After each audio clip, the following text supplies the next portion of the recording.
What's up, everybody? Welcome back to the Find Your Flow channel. It's lovely to see you all again.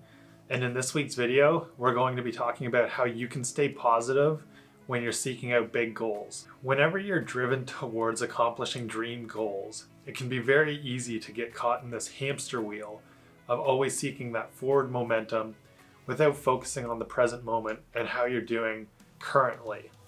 And what happens with this is we often get caught up too much in that forward progress without also appreciating the balance that needs to take place with being happy in the present moment as well. We often get caught up not feeling happy or content because we haven't achieved these big goals that we've set for ourselves yet.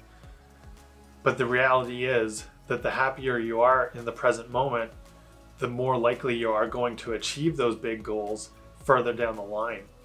So in this video, I want to talk about a few of the practices that we've come across with some of our guests on the podcast lately, as well as some that I apply myself that I'd like to share that are going to help you with achieving your dream goals while also being happy in the present moment.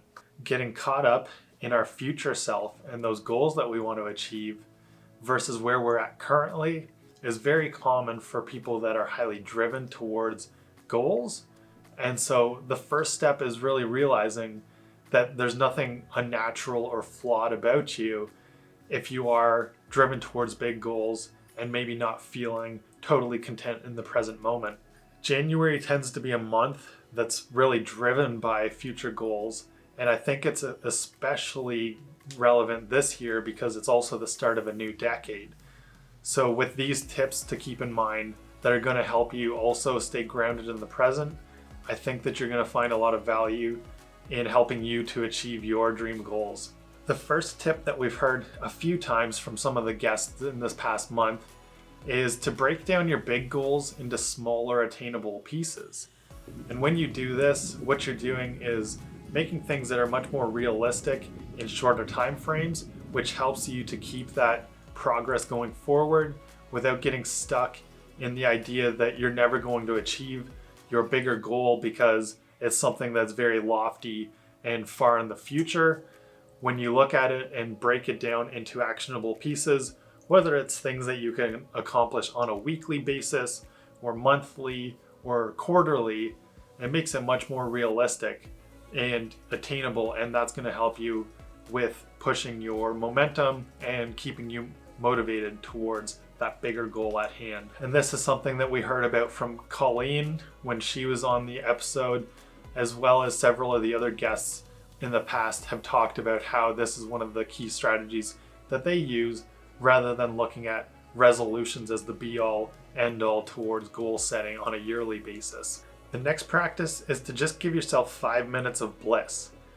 Whether you have to sit in the car and just take a couple of deep breaths, or blast your favorite music, or do anything else, just for 5 minutes is all it takes really in order to get yourself grounded in the present again and find some contentment in your day. And this is a piece of advice we got from Alyssa from Comfort Keepers recently, and it was a really great one. It really ties into the concept that meditation doesn't have to be this long, drawn-out process in order to find some mindfulness and find some present moment awareness in each of your days, which is very important for just finding some happiness in the present moment. And the next tip comes from Grace Reynolds, who talked about doing those things that you love to do on a regular basis to find balance with those goals that you've got for your business or for yourself in general. And so whether it's going out and shredding the hills on the snowboard or taking a hot bubble bath, whatever it may be that is something that you truly love to do, set aside the time and even put it in your calendar so that it's something that you're doing on a regular basis to keep coming back to just getting some more appreciation in the present moment, and it'll help you drive forward once again the progress towards your future goals. So give yourself that time on whatever frequency works best for you.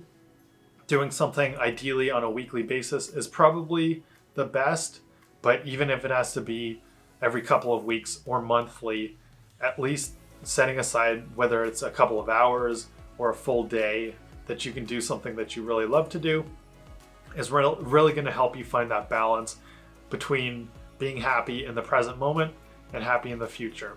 And before I go on to the final tip that I want to share today, I just want to make it a little more clear that the reason that we want to do this is because the happier you are in the present moment is actually going to help you to achieve those future goals.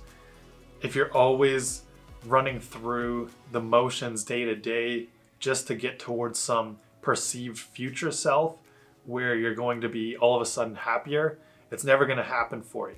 So it really makes a difference if you can practice some sort of positivity as frequently as possible, and ideally every single day, so that you can find that groundedness that's really necessary towards achieving the biggest goals that you can imagine. And so the final tip that I want to offer is to practice gratitude on a daily basis. Gratitude is something that is really surprisingly effective for a lot of different positive psychology effects on our bodies.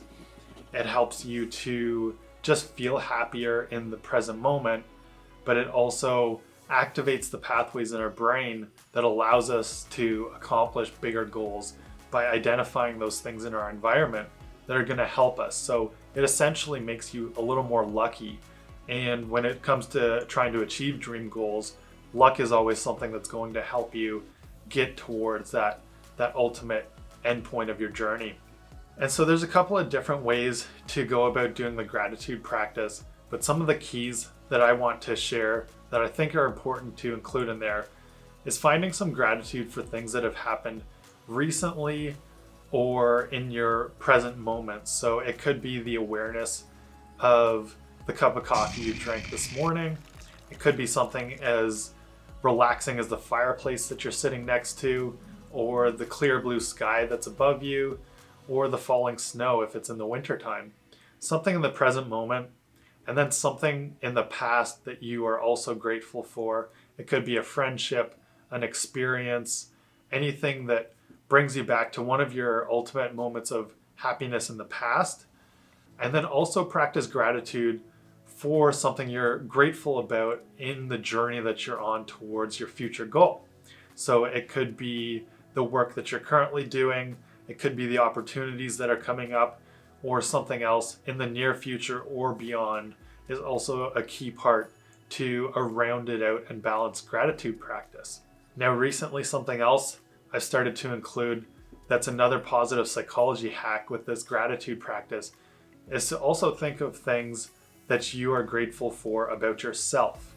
And so this kind of helps to build some of that self-worth and the self-esteem that can really help to make it more difficult for people or obstacles to impact the way you perceive yourself and your chances of success when it comes to those bigger goals.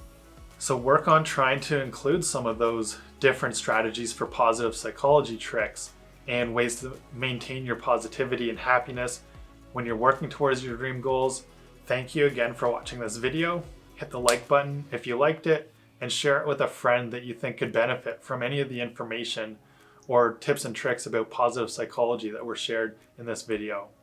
Also, leave a comment below and let us know about your favorite tips and tricks for maintaining positivity and optimism. I think it's especially important with it being the season where most people are a little bit more down and low key because of the energy levels, and just the gloominess of the weather really brings people down a lot too. Hit the subscribe button if you want to stay tuned for more videos. And until next time, dream on and find your flow.